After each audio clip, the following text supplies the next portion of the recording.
ang problema naman dito kasi kay DILG. Ano naman kasing ginagawa mo dyan? Alam mo na nagkakagulo na dyan eh. Punta ka pa.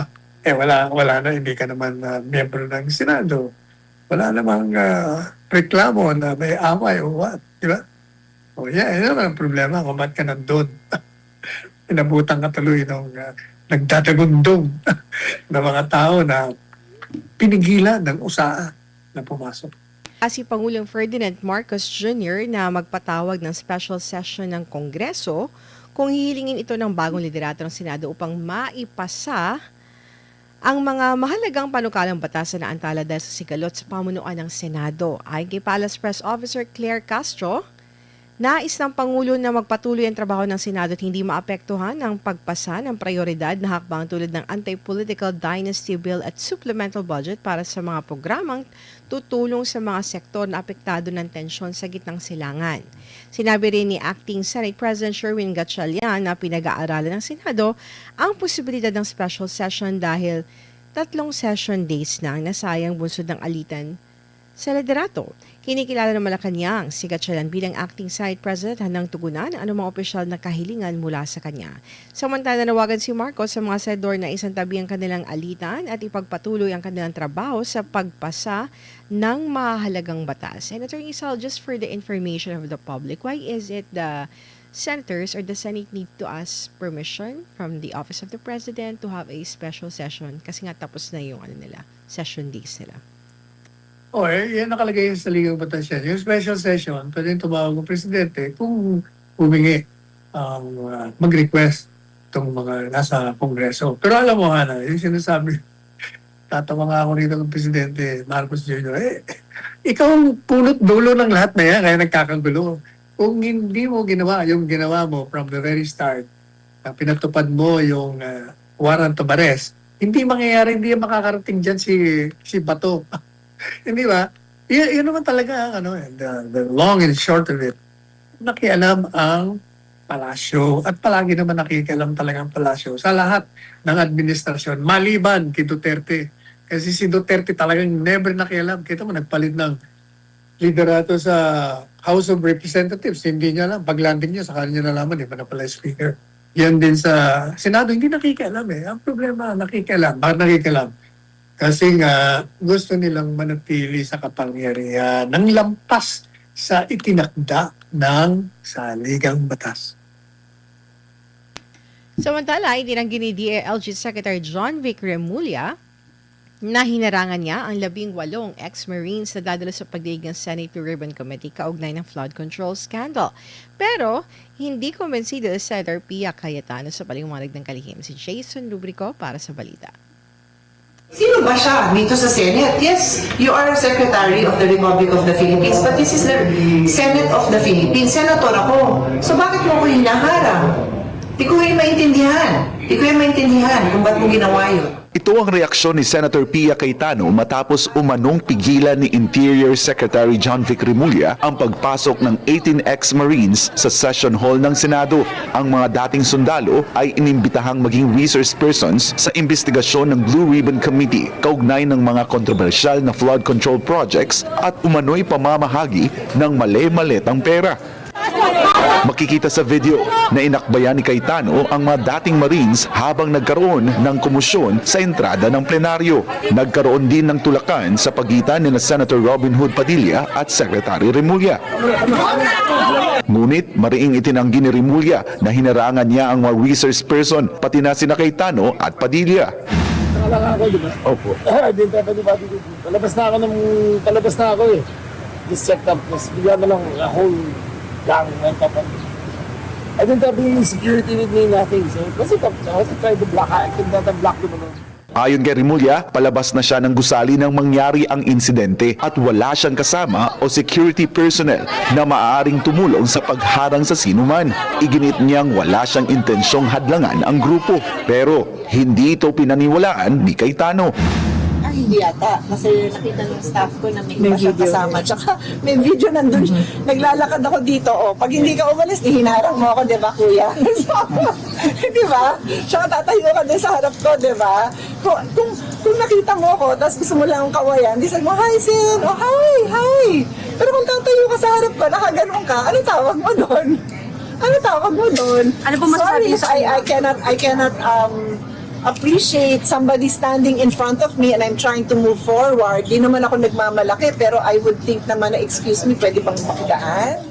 Sa isang pahayag naman, iginiit ni Senator Padilla na wala umano siyang intensyong saklawan ang kapangyarihan ng sinuman at hindi niya magagawa ang ibinibintang na siya ang nagpasimula ng kaguluhan sa Senado. Iginiit ni Padilla na ang mga CCTV at mga video ng media ang magpapatunay na siya ang nagtatawag ng pagkalma mula pa lamang sa simula ng insidente.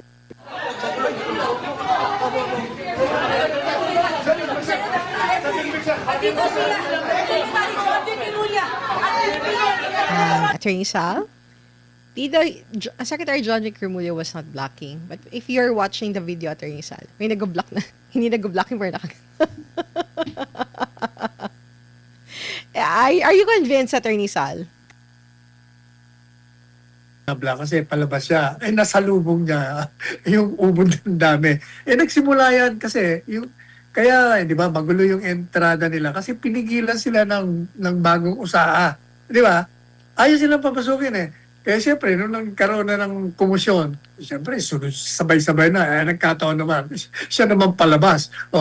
Kaya sabi niya, masasagasaan siya ng maraming tao. Kaya hindi siya siguro malaman kung anong gagawin niya. Kaya nakatayo na lang siya doon.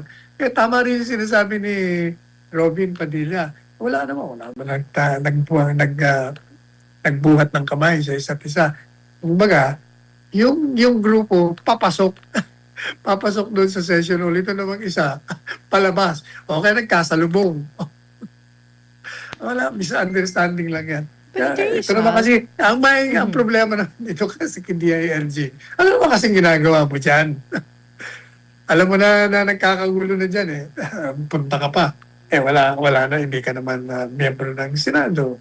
Wala namang reklamo na may away o what, di ba? Yan naman ang problema kung ba't ka nandun.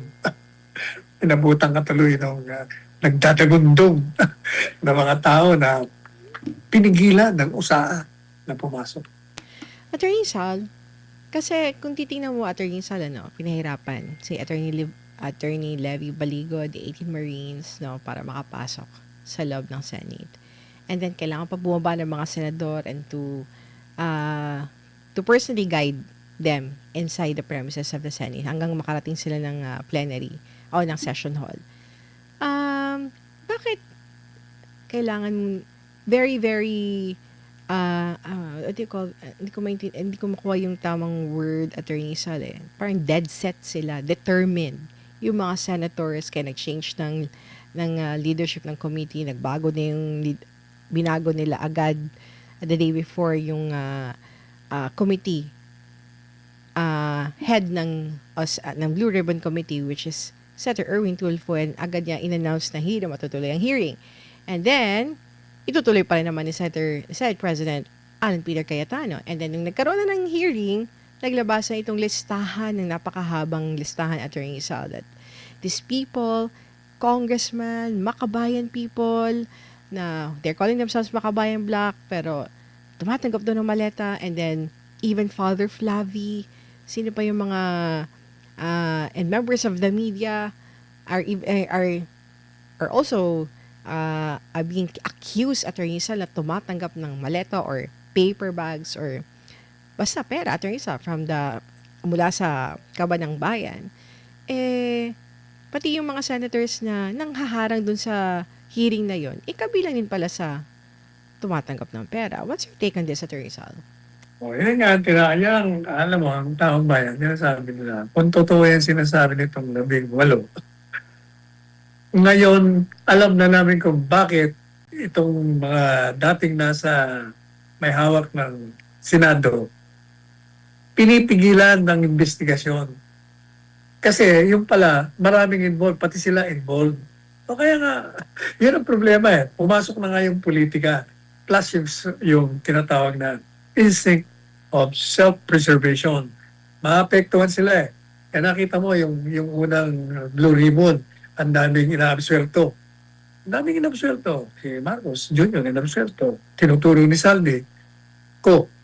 Si Martin inaabswelto. Yung 18, ayaw tawagin.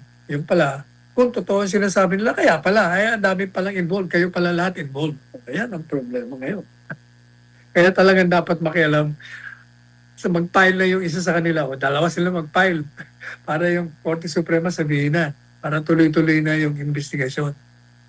Ang problema, alam mo, Hana, hindi mo natin malaman yung investigasyon na yan.